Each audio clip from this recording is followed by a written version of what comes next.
Muy buenas tardes para todos. Mi nombre es John Sebastián Sánchez Ramírez. Soy estudiante de Sociología, tercer semestre. En esta actividad vamos a hablar de algunas de las teorías que hemos visto en el transcurso de la materia en este semestre que han surgido en nuestros pueblos latinos. La primera teoría de la que vamos a hablar es la teoría estructuralista desarrollista de la CEPAL.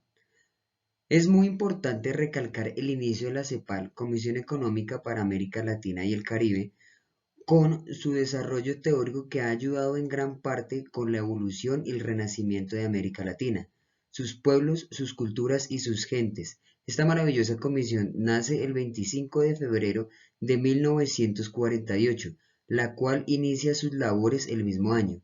Esta comisión nace básicamente con una escuela de pensamiento con énfasis en las directrices sociales y económicas en países latinos y del Caribe, desarrollando una metodología analítica que hasta el día de hoy se mantiene. Efectivamente, ha tenido cambios muy importantes en el pasar de los años, teniendo claramente un impacto regional, social y político a nivel mundial.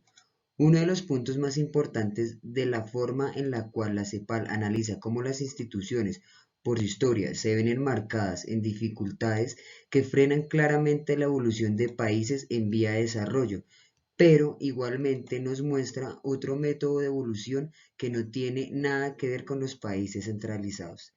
Teniendo en cuenta esto, debemos nombrar a grosso modo la evolución que ha tenido para los años 50. Implementa la renovación de importaciones. En los años 60 implementa la remoción de la famosa industrialización. En los años 70 reorganiza muy bien el concepto de homogenización social. Para los años 80 genera el desahogo del endeudamiento que se basa en el ajuste de crecimiento. Es importante nombrar algunos de los fundadores más representantes de esta comisión, como lo es Raúl Prebrich, Celso Furtado y Aníbal Prieto Santa Cruz. El segundo punto del que vamos a hablar es la teoría de la dependencia. Frente a la teoría de la dependencia es importante nombrar el porqué de su creación, ya que se basa claramente en definir por qué el estancamiento socioeconómico de los países en vía de desarrollo frente a los países centralizados, ya que el crecimiento mundial o el crecimiento abismal del capitalismo deja a un lado los países pobres que claramente se ven afectados por su desigualdad inimaginable. De igual manera, la teoría nos demuestra que existe un eje principal de esclavitud, el cual se genera por los países que tienen un gran nivel de inversión en su producción. Por esta simple razón, toda la manufacturación de estos países son de un grandísimo valor agregado, mientras que el papel de los países periféricos que portan un nivel muy bajo de industrialización están designados claramente al desarrollo y creación de alimentos y materias primas que tienen un valor muy por debajo de lo normal y por consecuente genera una desigualdad en un desarrollo socioeconómico. Es muy importante nombrar y recalcar y tener muy presente que vivimos en un país periférico que sufre una marginación absoluta por los países industrializados o personalmente los mal llamados ricos o desarrollados. El siguiente punto del que vamos a hablar es la teoría de la liberación. Claramente la teoría de la liberación es un estudio muy importante que identifica la lucha y los planes de contingencia frente a la pobreza y el poco avance socioeconómico que sufren los países latinoamericanos en contra del capitalismo y el imperialismo. Esto quiere decir básicamente poder sobrepasar la muralla llamada injusticia social que ha llevado a nuestros pueblos a levantar una voz de lucha en contra de todos los atropellos que han sufrido nuestras gentes desde que nuestra identidad fue robada miserablemente por terratenientes y burgueses europeos. En esta teoría es muy importante nombrar al sacerdote peruano llamado Gustavo Gutiérrez y traigo a colación unas palabras que fueron dadas por el sacerdote Gustavo en el segundo encuentro de sacerdotes y laicos en la ciudad de Chimbote, Perú, en julio de 1968 y dice: si decimos que la fe es un compromiso con Dios y con los hombres y afirmamos que la teología es la inteligencia de la fe, debemos entender que la fe es una inteligencia de ese compromiso. La teología no es lo primero es el compromiso. La teología es una inteligencia del compromiso. El compromiso es acción.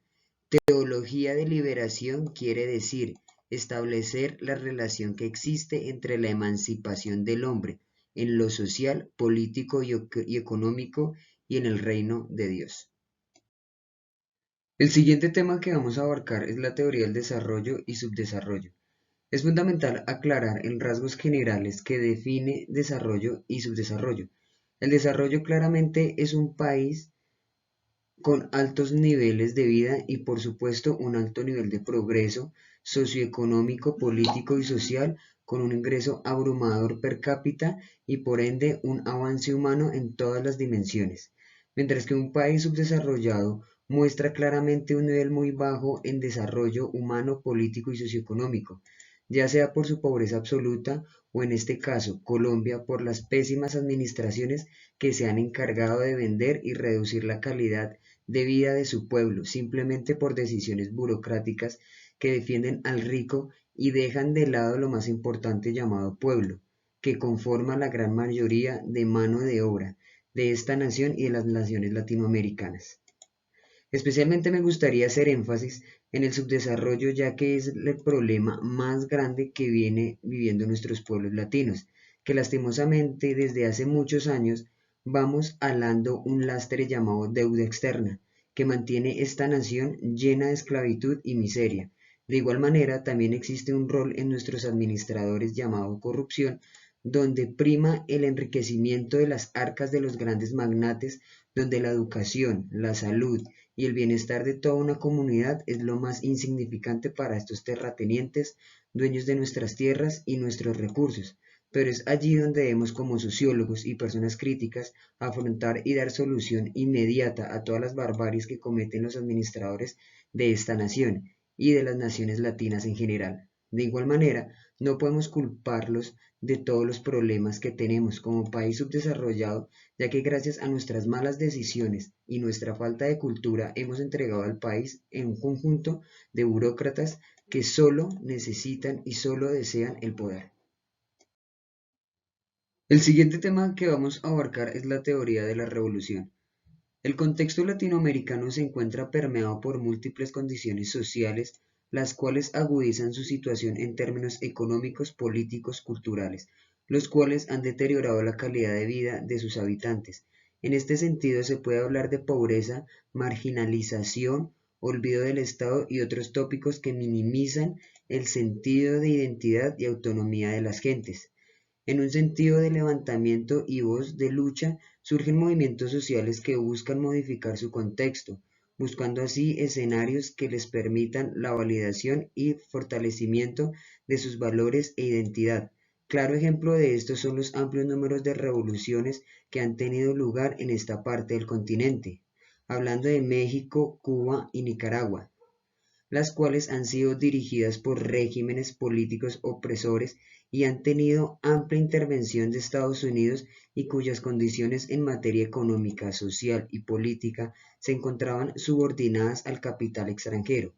Los conflictos presentados en dichos países responden a disputas internas de poder, regímenes clasistas y en sí escenarios insostenibles a los cuales el estallido de la revolución se forja con una solución a las problemáticas ya mencionadas. Cabe resaltar que los grupos y movimientos originados en su génesis se encuentran movilizados por programas y consignas que llevan un matiz democrático y nacionalista, los cuales se encuentran ampliamente sensibilizados a la reestructuración social. En el escenario colombiano han tenido lugar importantes revoluciones en términos sociales. En primer lugar, la Revolución en Marcha de López de 1934 a 1938, teniendo como fundamento la modernización de la economía del país. De esta manera se logró participación activa en términos políticos. Por otra parte, se encuentra el sistema de subsidio familiar establecido como cajas de compensación para que así los ciudadanos tengan acceso a servicios de salud y recreación. A pesar de ello, se mantiene un Estado que va en detenimiento de los derechos de los ciudadanos, que no se responsabiliza por ejercer y que tampoco muestra voluntad en reivindicar socialmente a un país que tiene megadiversidades culturales y étnicas. El siguiente tema que vamos a abarcar es la teoría de la decolonialidad de poder. La decolonialidad de poder surge como un concepto emergente concebido en América Latina. Se puede contrastar con la colonialidad del poder o también denominada matriz colonial de poder, la cual funciona como un entrelazado de política económica, saber y ser. En este sentido, a pesar de que en términos políticos se logró la decolonización, aún se mantienen sesgos de discriminación social. El acotado término es una respuesta a la percepción de dominación en temas políticos, sociales y culturales establecidos por los europeos. Es una propuesta a implementar enfoques analíticos y prácticos contrarios a los occidentales. De esta manera se pueden concebir que fuera de la visión política se sostiene un rasgo epistémico, esta por decirlo en términos informales, desobediencia. Responde a mitigar la tendencia que pretende adoptar que los pensamientos occidentales son de carácter universal. En el contexto latinoamericano, situaciones asociadas a la desigualdad, marginalización, pobreza, reducción de gastos públicos son evidentes, pues gobiernos neoliberales que propician el despojo de tierras y trabajo de indígenas permite que surjan movimientos como el Ejército Zapatista de Liberación Nacional, EZLN, el cual, tras lograr asentamientos en el estado de Chiapas, uno de los más golpeados por los políticos neoliberalistas mexicanos y cuya historia revela un continuo declive de la condición social, declara la guerra al gobierno mexicano y toma los municipios de San Cristóbal de las Casas, Altamirano, Chanal, entre otros. Por otra parte, el ejercicio de la autonomía indígena, donde pueden aplicar su facultad para gestionar su vida interior a través de valores propios, mecanismos e instituciones. El otro tema es la teoría de la subalternidad.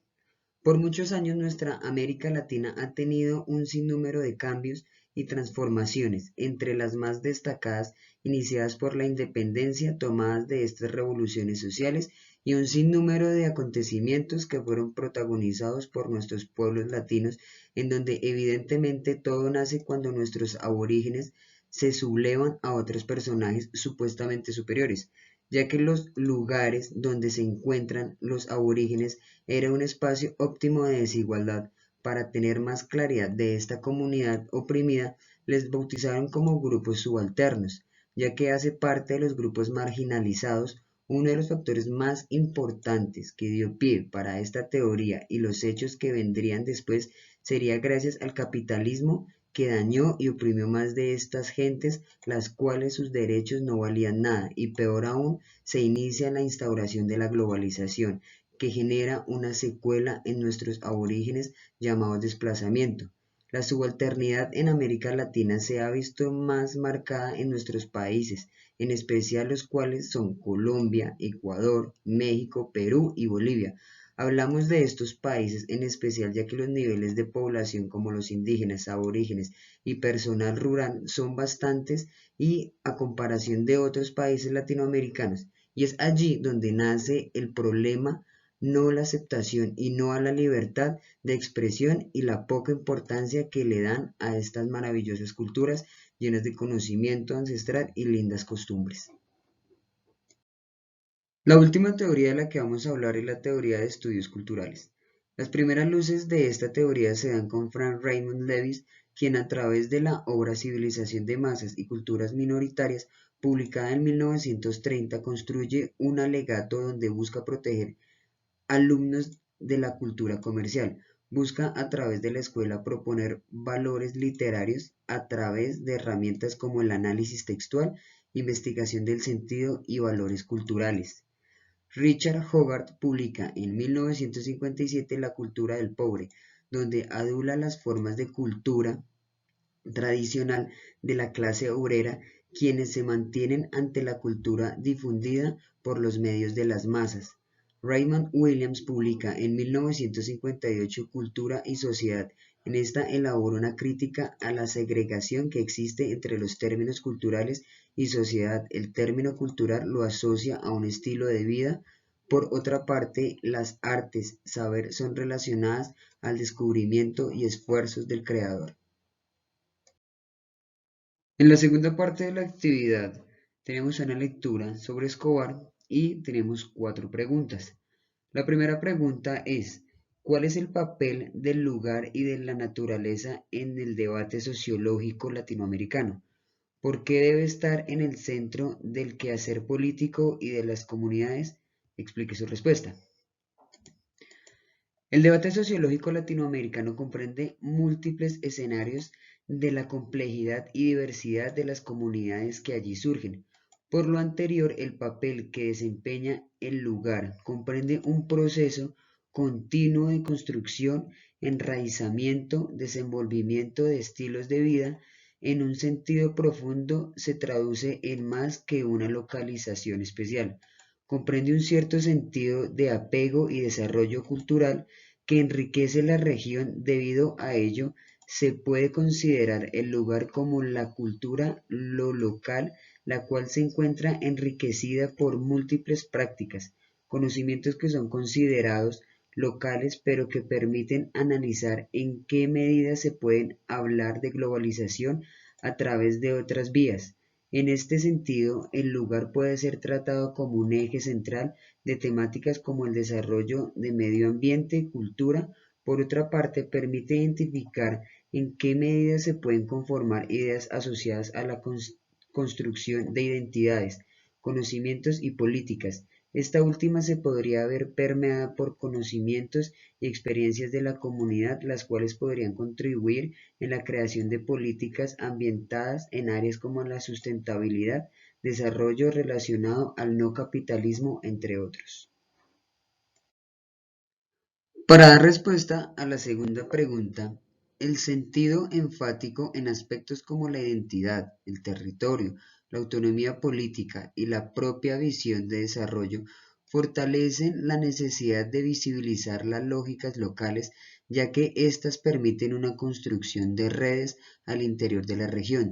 Debido a la diversidad de modelos culturales que allí surgen, los cuales se encuentran enriquecidos por todo un proceso cultural y lingüístico histórico. Entender la biodiversidad de grupos y comunidades conllevan la consideración del lugar que estas mismas han construido en torno a prácticas ecológicas, económicas y culturales. Partiendo de lo anterior, es necesario visibilizar las lógicas locales en un sentido de sobrevivencia al frenesí de la globalización, pues esta última, con sus lógicas de espacio, economía y relaciones, generan entornos asimétricos para los conceptos de global y local.